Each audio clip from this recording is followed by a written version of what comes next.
Hello and welcome to the Film Pulse Podcast. This is episode number 364. My name's Adam Patterson. With me today we got Kevin Rakestraw. Hey, Kevin. Hey. Hi. How are those murder hornets treating you? I haven't seen any. That's good. That's good. No murder hornets. Not yet. Just when you think 2020 can't get more ridiculous, there's news of murder hornets. I was reading somewhere, though, that, murder hornets have been here for a little bit. They've been here for a couple of years already. Oh, really? I thought that they just started spotting them here. I don't know. Maybe there's more of them. There's just more. We have a surplus of Either murder. way, it's bad. A surplus of murder hornets. Either way, it's bad. Nature's returning, and it's awful. This week on the show, we'll be talking about Quentin Dupieux's latest Deerskin. We'll also be going over some what we're watching on the watch list and new releases on VOD and Blu-ray. Thank you so much for joining us this week. Please remember to review us on iTunes if you get a moment. That would be super helpful. One bit of housekeeping. There is a new Ryan Watches a Movie this week. It's another good one. It's another good one that he very much liked. Just to give a little hint. Yeah. He dug it big time. He wanted action this week, so we gave him some pretty intense action. All right, let's talk about Deerskin. I have a synopsis here. A man's obsession with his designer deerskin jacket causes him to blow his life savings and turn to crime. Now, you might ask, well, what happens here with this deerskin jacket? How could a deerskin jacket turn one's life to crime? Well, this movie definitely explores that in a lot of peculiar ways. So if you're familiar with Quentin Dupieux's stuff, we've talked about him a lot on this show in the past. We've even had him on the show. So you and I, Kevin, are pretty big fans of his work, his absurdist humor. Yeah. And it just seems like every one of his movies is like a little bit more refined than the last. Mm-hmm. Yeah. And I think the same can be said about Deerskin. I think in a lot of ways this is his most refined, and it almost feels like he is sort of melding or like mutating into Yorgos Lanthimos. Like I feel like those two directors, their style is very quickly becoming as one. Because to me, this movie felt very Lanthimos inspired. Yeah, but I would give Dupieux the edge. I think he does comedy better. To me, he just does comedy better. And I don't know if that's just if we connect on a sense of humor angle, you know. But I will agree with you. It's very refined.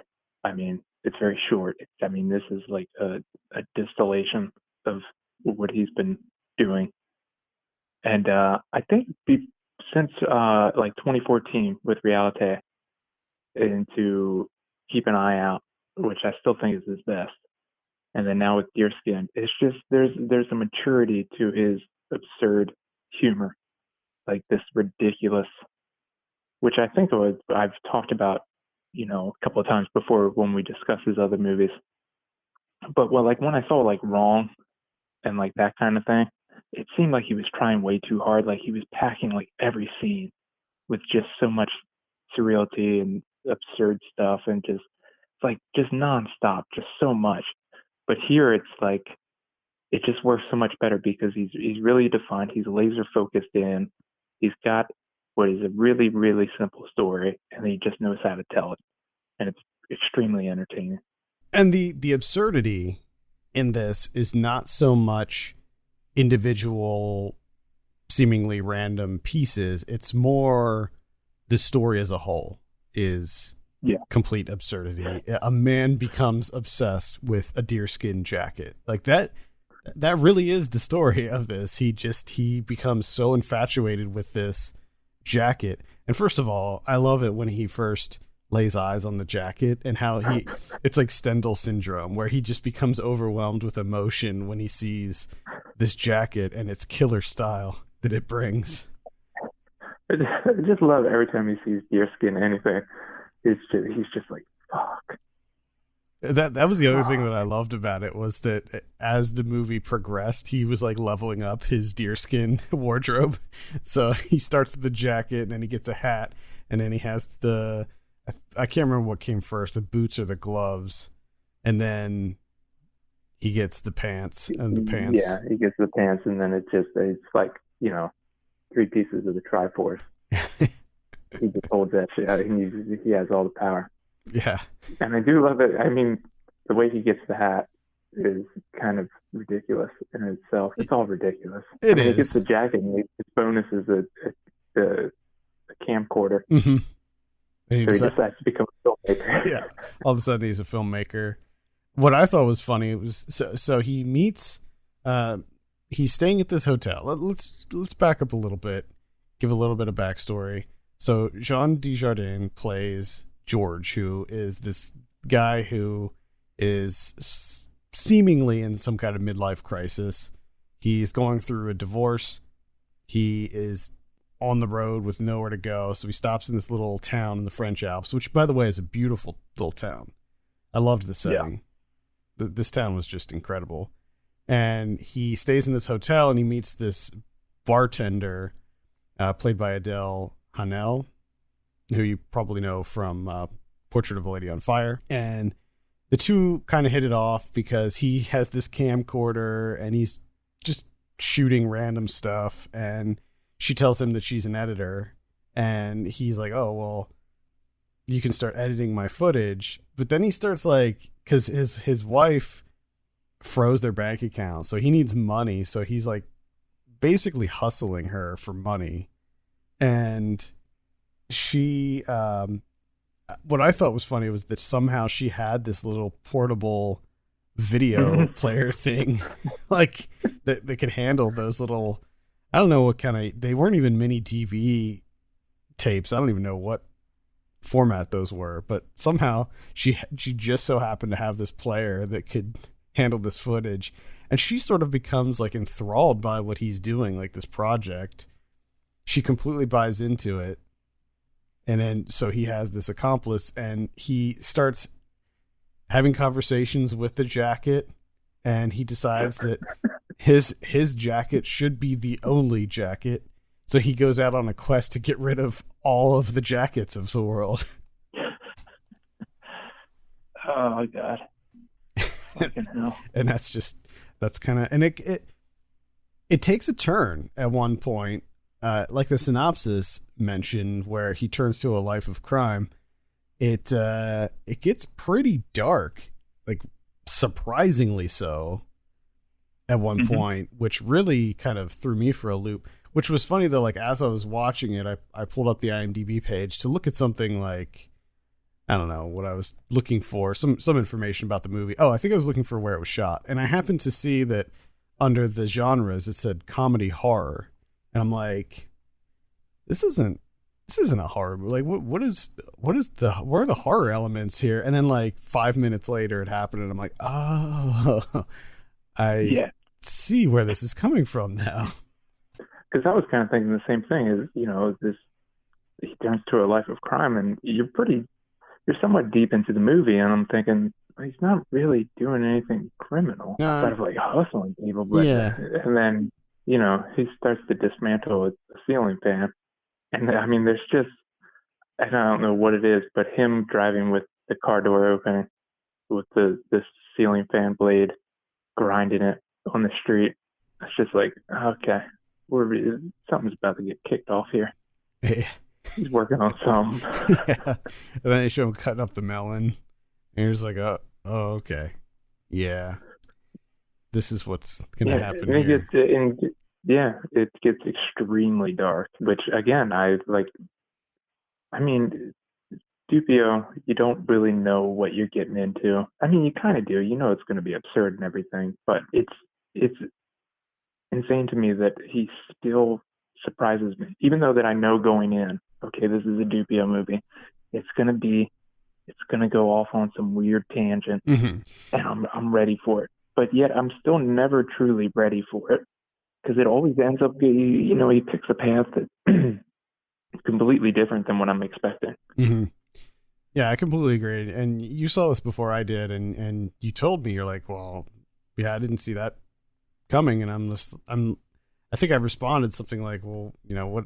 It's a guy who gets obsessed with the jacket. Like, where could this go? So I actually kind of thought like I was going into it at least having an idea of what to expect, but it definitely, Dupieux is a director that will always keep you on your toes. Like, even if you think you know where things are headed, he always takes that hard right turn, and you're just like, oh, okay, all right. Well, I guess this is the movie now. We're in a completely different vibe here.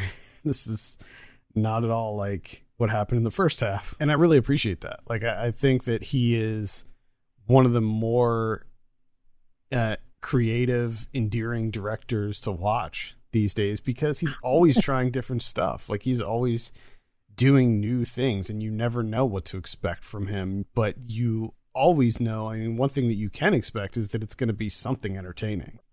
Yeah, and I mean, it's really fun in terms of like what you're in the mood for or what you're looking for in a movie. More than likely, Dupieux is making something that you never thought of.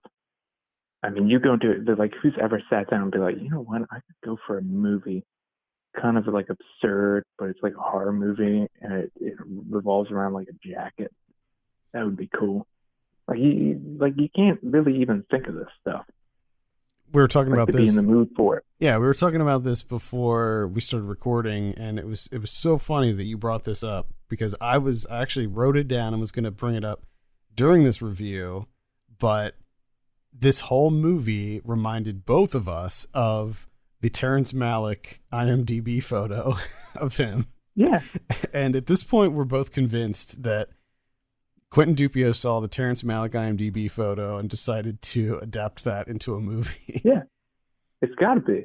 And that picture alone looks like Malick he's in the midst of an epiphany. And that epiphany is, I love this hat that's on my head currently. I want deerskin everything. And I'm not going to be stopped until I get deerskin everything. And eliminate all other jackets from existence. Eliminate everything. Yeah, all of them. There's only one jacket. I did love that was, to me, I think that was the funniest part. I forget what guy it is, but the guy's like, I need my jacket. And he's like, no, I have documented proof that you're fucked. And just the way that Desjardins delivers that, I mean, he's absolutely perfect in this movie. His deadpan delivery just works perfectly. Yeah, oh yeah, he's 100% serious the whole time. Like, this guy, he's not fucking around. Like, he is dead serious about this deerskin stuff. And I thought that Adele Haenel did a really great job too. She was incredible in this as well. Yeah, for me, this was a movie that was firing on all cylinders from the moment that it started. I was just glued to the screen. It's short too. You already mentioned that, but it's less than an hour and a half. It's like an hour and 17 minutes according to IMDb. So yeah.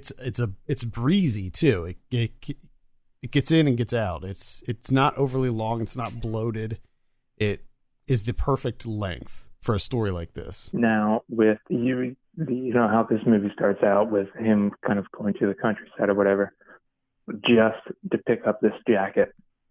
You know, this is something that I imagine he's been staking out on the internet, looking for a jacket. Like, at some point, he just decided, you know, I need a deerskin jacket, or maybe he stumbled across it on the internet, and he was like, oh my God, this is what I need.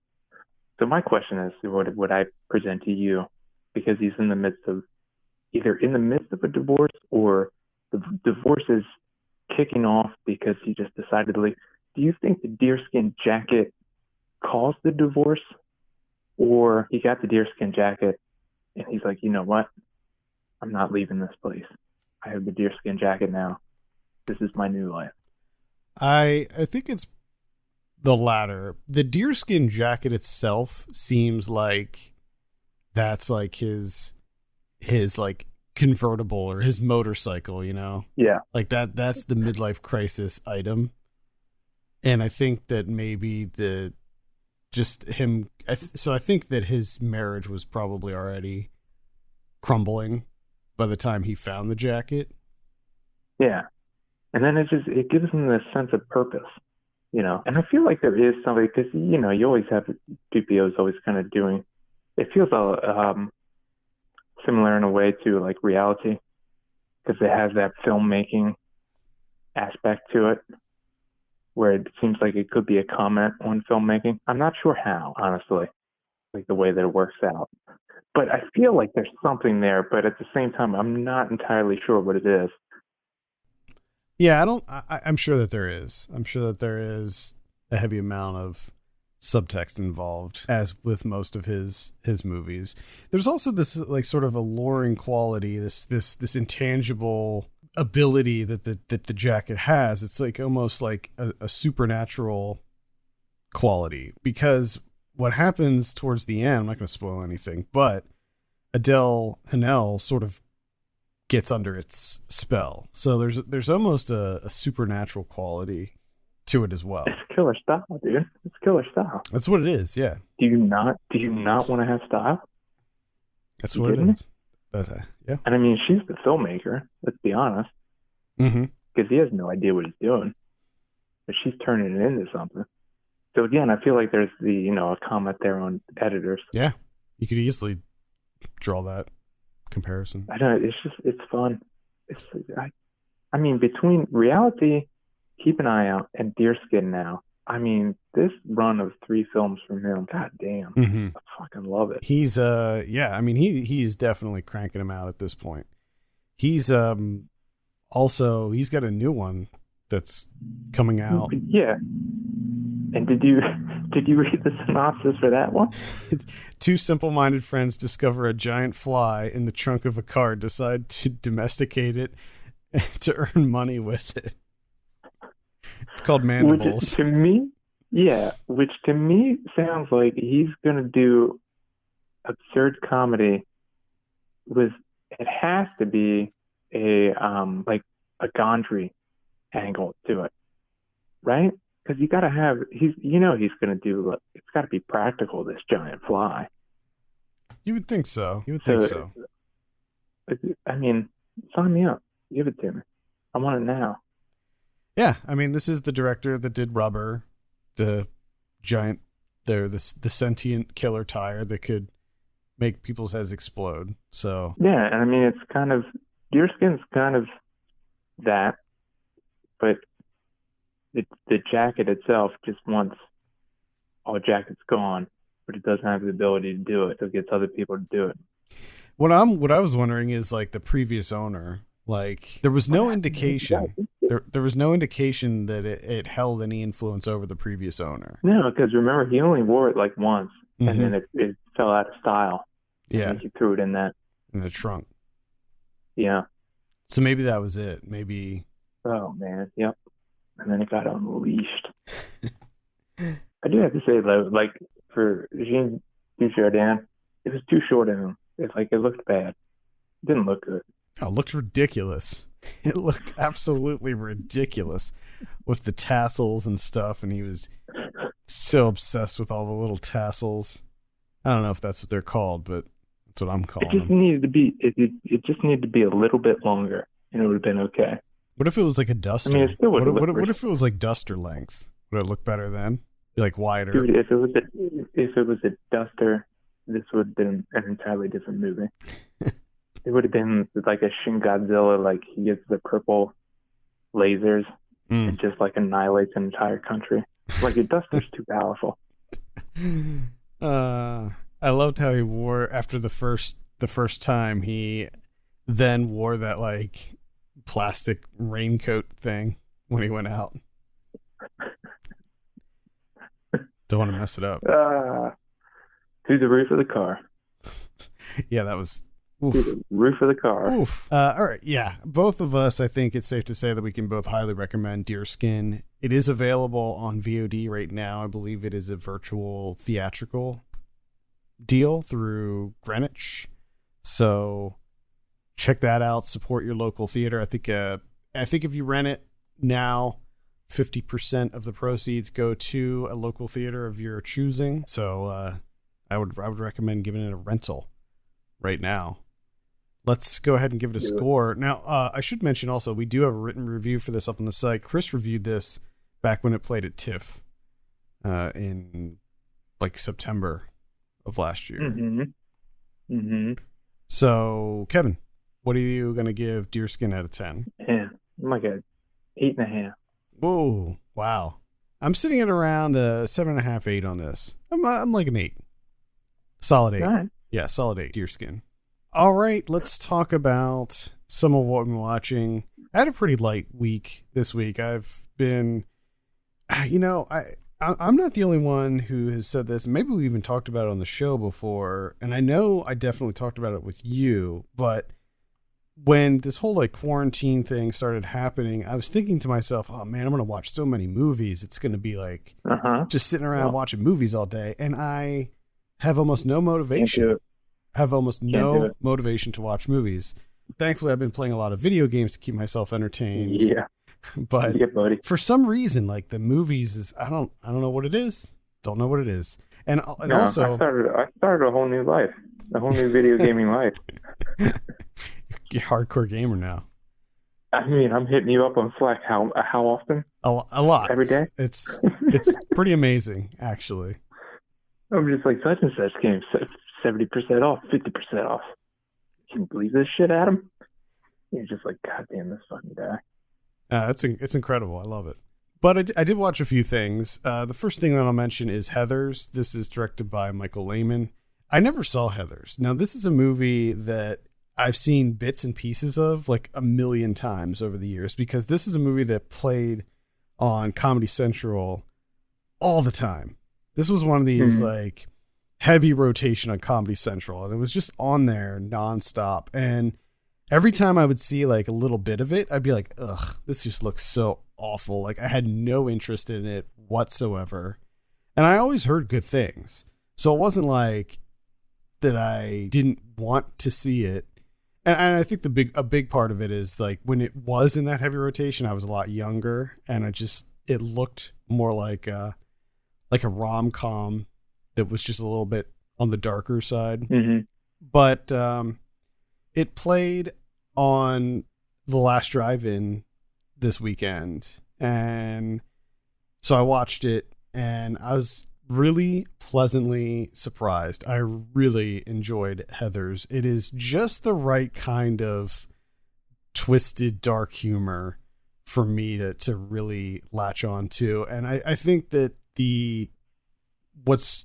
maybe the strongest element of the movie is its writing. Its script is just so funny and bizarre that I really enjoyed it. This is early roles for Winona Ryder, Christian Slater, Shannon Doherty, and it's a lot of fun.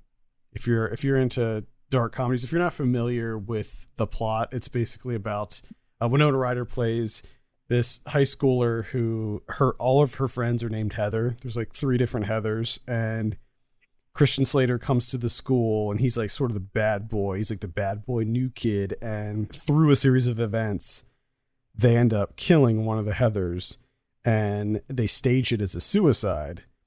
And eventually they start murdering more of the Heathers, and it kind of escalates from there. And it's sort of all about teen suicide, and it's just really dark. It's a movie that would never get made in a million years like today. Like this would never even be considered, just how the topics that it deals with and stuff. But it is absolutely worth checking out. Heathers. Apparently it's on Shudder. I didn't even know. I like how you say Heathers. Heathers? I don't know why. Yeah. Do I say it weird? It works. I don't know. Probably say it weird. Don't say it right. I watched Ma with Octavia Spencer. Man, this is bad. This is a bad movie from Kate Taylor. It's so weird because like the way it sets itself up, and about midway through you're thinking, okay, this movie's gonna get ridiculous. It's ridiculous. It's silly. Octavia Spencer is just having the time of her life. Okay, if this movie just leans completely into the absurdity of all of this, but it doesn't at all. It decides to like play it straight, kind of, and it completely falls apart at the end. I mean, it sets the stage to be like this really fun, campy, like horror movie, even though there's not a whole lot of horror stuff up until like the end. I mean, it all kind of culminates at the end, and that's when the horror elements come in. But it seems like it's just completely disinterested in that angle, and it just fizzles out. It's terrible. It's just bad. There's something there. It just took a wrong turn. That's unfortunate. Yeah, I didn't see Ma just because I had heard the same thing from others, that it just was underwhelming and disappointing. And you kind of get like geared up because like Octavia Spencer's character kind of like snaps at a certain point, and she's already kind of unhinged, but where she like kind of like goes off the deep end, and she's playing it like this is going to be ridiculous and kind of fun and just batshit insane. But then like it never takes her there. She's ready for it. She's game, but it just never takes her to that end. And that is Ma. I saw Spaceship Earth. This is a documentary that comes out this Friday. It's directed by Matt Wolf, and it's about the group of biospherians who in 1991 they went into a giant biosphere and lived there for 2 years.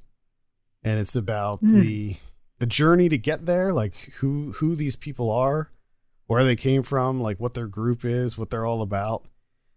It's basically, they're a commune that kind of borders on cult. Like, I don't know if I would call them a cult, but they certainly straddle that line. I think any like commune, or even a lot of companies, I think could be considered cults in a certain regard.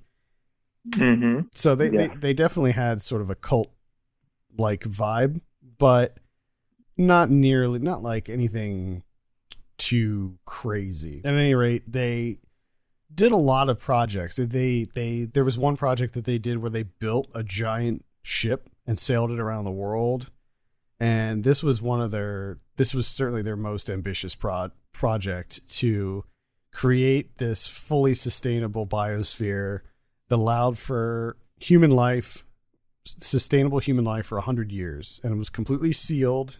It was out in the desert, and they brought in like all kinds of plants and animals and everything. And there was, the first test was they took 8 of them, eight volunteers, and put them inside of this thing and had them try to live there for 2 years. And the results were varied. There was a lot of controversy around it.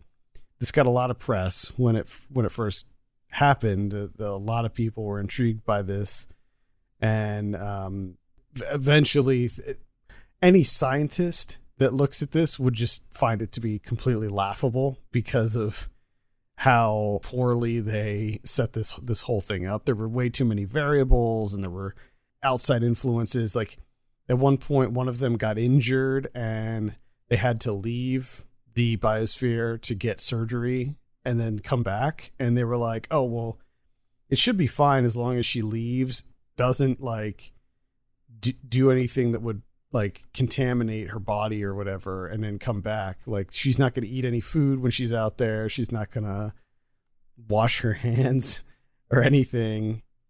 She's just going to come right back after the surgery. Well, she comes back, but she has 2 duffel bags full of supplies with her. Like, she brings in like computer parts and stuff. And it's like, well, okay, well, that right there pretty much destroys this whole experiment. And then later they found out that they installed a CO2 scrubber.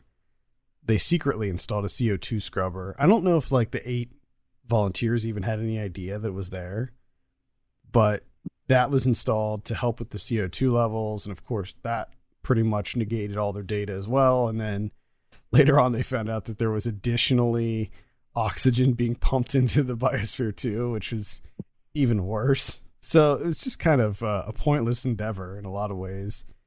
But the documentary is pretty fascinating nonetheless, and there's some surprises in there too. I'll say that Steve Bannon plays a role in this, of all people. Go away, Steve Bannon. The director of this movie, this is a pretty straightforward talking head doc. There's some creative flourishes in here that are good. The music is really good in it. This is the guy who did that movie Teenage. Remember that movie where it was just like he used archival footage, like tons of archival footage to sort of explore the birth of youth culture. And he also did that movie Recorder, the Marion Stokes project, which I wanted to see that. I didn't get a chance to see that yet, but it's about the lady who recorded TV for 24 hours a day for 30 years. Yeah. Why? That's the main reason I want to watch that. It's just I want to get the answer why, and then turn it off. I mean, can you imagine? Why would you do that? 70,000 tapes. 70,000 tapes. It says in the synopsis that it was a form of activism, but I'm not. Yeah, I want to see this. I think I'm gonna have to see this. Ridiculous, incredible. I saw The Wake, which is the sequel to The Wave. The Quake. The disaster movie. I thought you said The Wake. No, The Quake. Yeah. Maybe I said no. The Quake, which is a sequel to The Wave. But I'm pretty sure you said the Wake. Yeah, I might have. Who knows?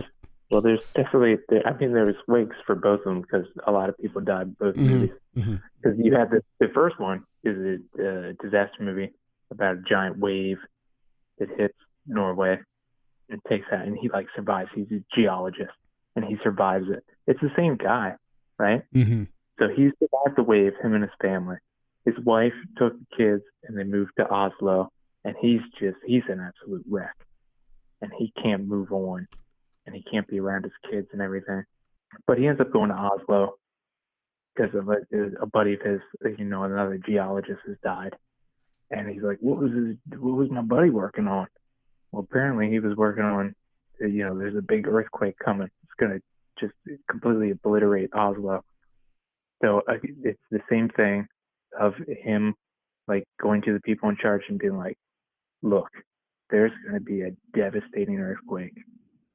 You guys just don't see it. I see it. My buddy saw it before he died. You got to do something. And they're like, no, it's fine. It's just construction. And then guess what? Quake happens. Just like the wave, and then it's you're kind of like your standard disaster pick.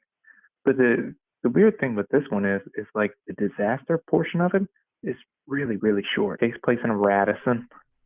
Nice. Which is another odd thing. There's some weird product placement. One is one of the guys in charge. He's bringing back Burger King. They show a lot of Burger Kings for it being Norway, which is weird, and they show a lot of Radissons, which is also odd. And then it takes place in a Radisson because that's where his wife works. And essentially the Radisson gets split in half, and then the top half crumples in on it. And of course they're in that portion, and they got to try and get out. And so yeah, as a disaster movie, it was I mean, the effects and stuff the Quake, the Quake. The effects and stuff the Wave, they're good. They're good effects. It's just with the Quake, it's just really, really short compared to what the Wave was. I own both of these movies, and yet I have not watched either one. I've been meaning to watch them. Why do you own them? I don't know. There was a deal or something. I don't know. And I haven't watched either one. I wanted to. A long time ago, when the Quake came out, I was like, I got to watch these movies, and then I just never got around to it. The Wave is good. Quake, not so much. The last one I saw was Extraction. This is by Sam Hargrave. This is on Netflix. It's the one with Chris Hemsworth. It's an action movie. Big action movie. Lots of action going on. Lots of shooting. Lots of guns. Killing. Death. Blood and violence. It's pretty bad. It starts off really kind of generic, bland, and then all of a sudden there's this absolutely incredible action sequence. It's all done in this sort of faux single take style. And there were some moments where I was like just stunned with the camera work and how they managed to do it. This movie takes place in Mumbai, so a lot of it is on like very busy, congested streets and stuff like that. And the scene starts with this car chase / shootout on these busy streets. So there's a lot of moving parts, and the camera's like going behind cars. It starts off with like following a car, and then it like goes past the car, and then it backs up, and then it goes inside the car, and it was just incredible. And the whole sequence was like, I don't know, 10 or 15 minutes long. It was really long. They're going, yeah. And then like at one point they're going through buildings. So like the camera's like going through all of these different like little apartments and stuff. And there's like chasing and shooting. And it was just really, really, really impressive. After that sequence, things got pretty bland again. Overall, the story here is non-existent. Chris Hemsworth plays this like grizzled ex-soldier who specializes in like extracting people from like hot zones and stuff, I guess. And he gets hired to save this kid who is the son of a drug lord who was kidnapped by another drug lord. And that's all you really need to know. Like he grabs the kid and he has to get the kid to safety. And that's pretty much it. It's pretty much wall-to-wall action, which is fine. But the problem is it's not completely wall-to-wall action. And during the moments where it's like more quiet, you have these like really lame kind of sentimental moments with Chris Hemsworth where he's like crying about his dead son or something. And it's just, all of it feels so disingenuous and so melodramatic, and it doesn't really fit with the fact that we just saw him murder like 150 guys 5 minutes ago. So, you do get to see him. There's one scene when he gets assaulted by a group of like child soldiers. So you see him beat the shit out of a whole bunch of kids. Oh my God. Yeah. What? Yeah. It was incredible. Oh God. Other than that, it's pretty forgettable. I would actually recommend just watching that one scene, just that one action scene, because that's worth a look. But the rest of the movie, it's like Ong Bak. You know, it's like you put on Ong Bak and you fast forward through everything that's not a Tony Jaa action scene. Yeah. The only other thing I watch, which might help me get back into movies in the month of May, that's Criterion Channel's programming for this month is pretty phenomenal. If you have Criterion Channel, take a look at what they added for this month. A lot of stuff on there, at least for me, a lot of stuff that I've been wanting to see for a long time. One of which is Billy Woodbury's Bless Their Little Hearts from 1983. So this is a movie directed and edited by Billy Woodbury, but the writer and the cinematographer is Charles Burnett. And in that, it feels a lot like a Charles Burnett movie. It's got a score from Archie Shepp, who I'm a fan of, jazz musician. And it's black and white. Nate Hartman plays a guy looking for a job. He's always looking for a job. Can't really find one. It's one of those movies that's just kind of slice of life, in and out, very episodic and everything. And his marriage is kind of, having some issues with him never being able to find work because his wife is always working. She's the one doing all the work, kids doing the work. And there is a particular scene towards the end where they kind of have like a blow up, and Casey Moore, who plays the wife, I mean, you want to talk about like Hall of Fame marital spats in a movie? This is up there. This is like top 5. And she kills this scene. I mean, she's incredible. So if you haven't seen Bless Their Little Hearts, do so. Yeah, this looks really good. It is good. It is really good. Cool. All right. If you have the Criterion channel, you can watch it on there. I wonder if they're giving away, like, if Criterion's doing some sort of free trial or something. I don't know. Let's And see. then the other thing that I'm excited for is Cane River, the movie that was, I think it was Oscilloscope remastered that came out like earlier this year, I think, or towards the end of last year. That's on Criterion Channel. Oh, yeah. Correct. Cool. Yeah, it looks like you can get a 14-day free trial. There you go. And after that, it's $10.99 a month or $100 a year. Oh, and they added a bunch of Jackie Chan and oh god damn, what's the other guy's name? Sammy Hung? Sammo Hung? His name? Sammo Hung. Sammo Hung. Yeah. Nice. Yeah.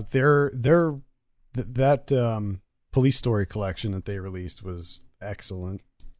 Yeah, I'm really liking this new. It seems like ever since Criterion Channel opened up, like they've branched out into a lot of different avenues.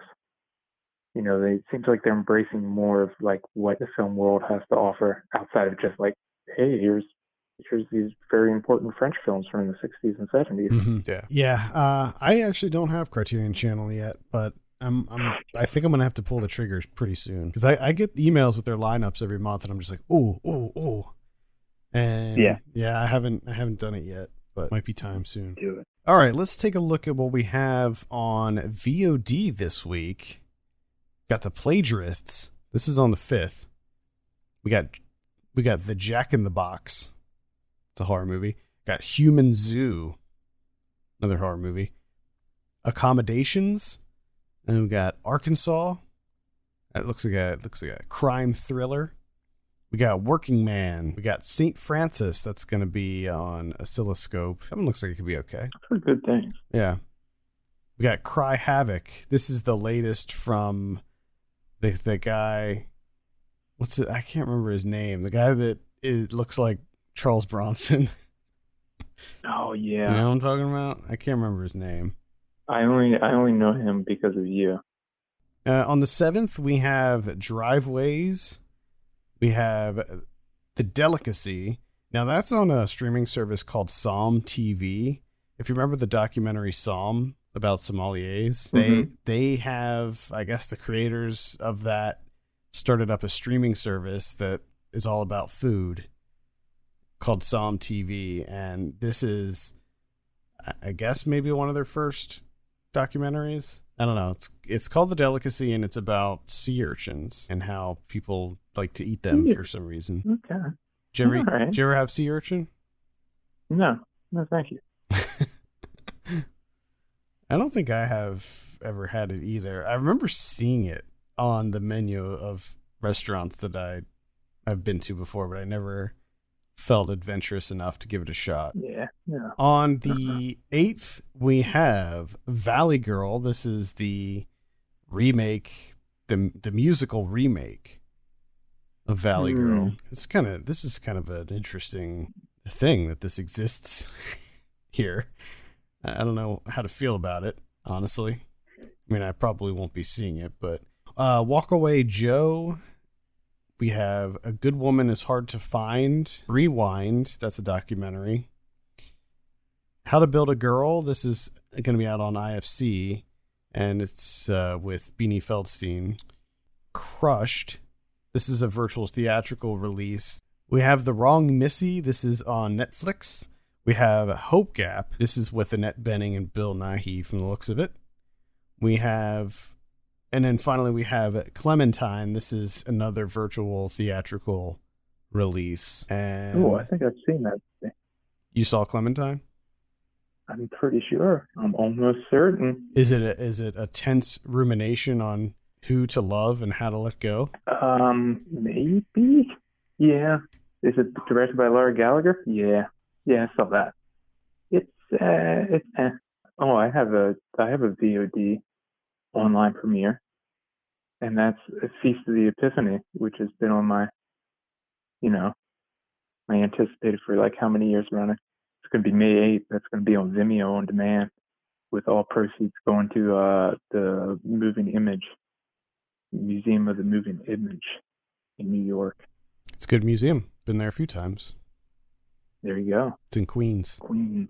Let's move on and talk about some Blu-ray releases. We have We have Bloodshot. Oh yeah. I don't recommend that. We have The Lodge. That's worth a look.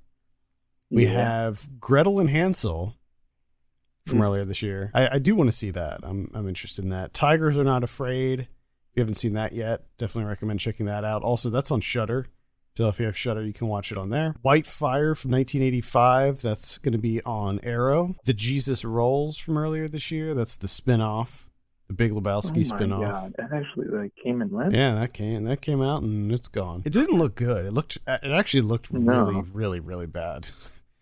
It looked very low quality. And John Turturro, I believe, directed that too. So I don't know what happened there. Oh boy. Greed is coming out. I was interested in this. This is the one with Steve Coogan. Looks pretty funny. I didn't even know that came out. That's about it. What about Criterion's? We have one, but it's a biggie. The box set. Eric Romer's Six Moral Tales, which has been on Criterion before. But I guess just, getting that new Blu-ray 3-disc. How excited are you for that Bruce Lee box set? Oof. There. Oh. All right, I think that's going to do it for this week. Thank you so much for listening. You can send us your questions and topics to podcast@filmpulse.net. You can follow us on Twitter @filmpulsenet and @filmpulsekevin. And if you have a minute, consider giving us a review on your podcast platform of choice. For Kevin Rakestraw, my name's Adam Patterson. We'll see you next week.